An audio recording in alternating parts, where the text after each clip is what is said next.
꿉꿉해. 요즘 비가 내렸다 안 내렸다 난리네요 난리. 아, 작년에도 유독 장마가 길었죠? 비가 하도 험하게 와서 자동차 침수 피해가 크기도 했고요. 그런데 올해도 심상치 않죠? 전국적으로 가을 장마가 진행 중입니다. 실제로 현재 장마로 인한 침수 피해가 극심하다고 전해집니다. 부산은 장마 기간에 시간당 최대 53mm에 이르는 장대비가 내리면서 침수와 고리 피해가 생겼죠. 그런데 혹시 뉴스에서 폭우나 태풍으로 인해 물에 반쯤 잠겨 주행하는 자동차를 본 적 있으신가요? 차주가 걱정되는 건 당연한데 중고차 구매 예정자는 좀 다른 걱정을 추가로 할 수도 있겠습니다. 침수차가 중고차 시장에 매물로 나오면 어떡하지? 이런 걱정이죠. 장마 이후에는 쳐다도 보면 안 되는 곳이 중고차 시장이다. 이런 말도 있다고 합니다. 왜 이런 이야기가 나오는지, 침수차를 구별할 수 있는 법은 없는지 오늘은 그걸 한번 알아보죠. 일단 본론에 들어가기 전에 종종 오해하시는 게 있어서 하나 짚고 갈게요. 보통 침수차라고 하면 물에 완전히 잠긴 자동차를 생각하시는데 그것만 침수차는 아닙니다. 정도에 따라 조금씩 차이가 있죠. 물에 잠긴 정도에 따라 3단계 정도로 나누는데요. 1단계는 바닥까지 침수, 2단계는 시트 높이 혹은 핸들 시작점까지 침수, 3단계는 엔진까지 침수된 것으로 침수차의 등급을 나눕니다. 1, 2단계는 수리해서 탈 수 있지만 3단계는 전기계통이 손상됐기 때문에 폐차하는 것이 일반적입니다. 그런데 폐차 대상인 침수차 중 일부가 중고차 시장에 매물로 나오는 경우가 끊이질 않고 있죠. 이건 좀 너무한 거 아닌가요? 만약 폐차 대상인 침수 차량이 멀쩡한 차인 마냥 둔갑해 중고차 시장에 유통된다면 어떨까요? 심지어 소비자가 그 차를 구매한다면요? 이런 경우 생길 수 있는 일에 크게 세 가지를 말할 수 있습니다. 첫 번째로 시간이 흐를수록 철판의 부식이 빠르게 이루어져 문제가 생길 수 있습니다. 이건 보기에도 별로고 고속으로 주행하거나 접촉사고가 발생할 때 탑승자의 안전에 큰 위협이 될 수 있죠.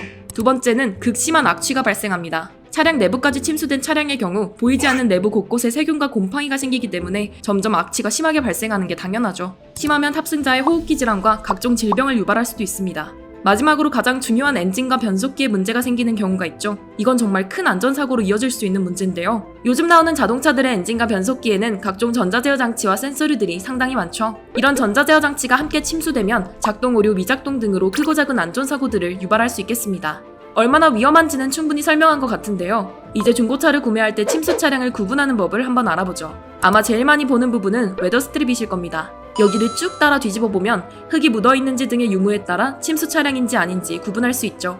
다음으로 많이 보는 부분은 안전벨트입니다. 안전벨트를 끝까지 당겼을 때 모래나 진흙 등 이물질이 나온다면 침수차를 의심할 수 있죠. 마지막으로 바닥 매트를 확인하는 방법도 있습니다.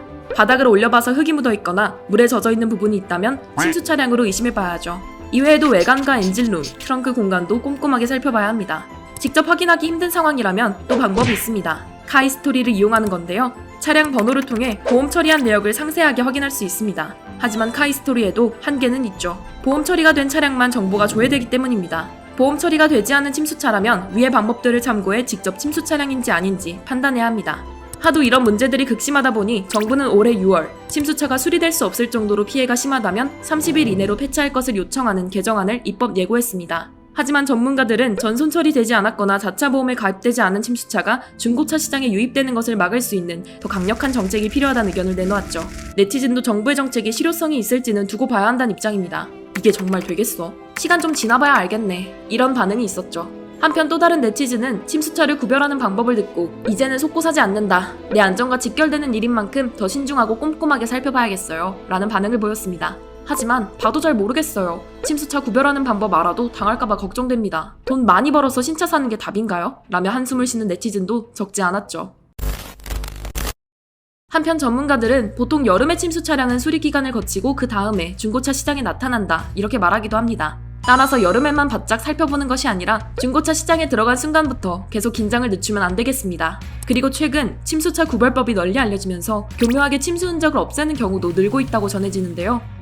정말 답도 없다. 그렇죠? 한편으로는 어째서 이런 문제를 소비자가 걱정하고 있어야 하는지 답답한 마음도 드네요. 한두 푼 하는 것도 아니고 아무리 중고차라도 다른 상품보다는 값이 나가는데 말이에요. 혹시 오늘 공유한 침수차 구별 방법 이외에 중고차 구매 꿀팁이 있다면 구독자분들도 댓글로 공유해주시면 감사하겠습니다. 오토포스트 이슈 플러스였습니다.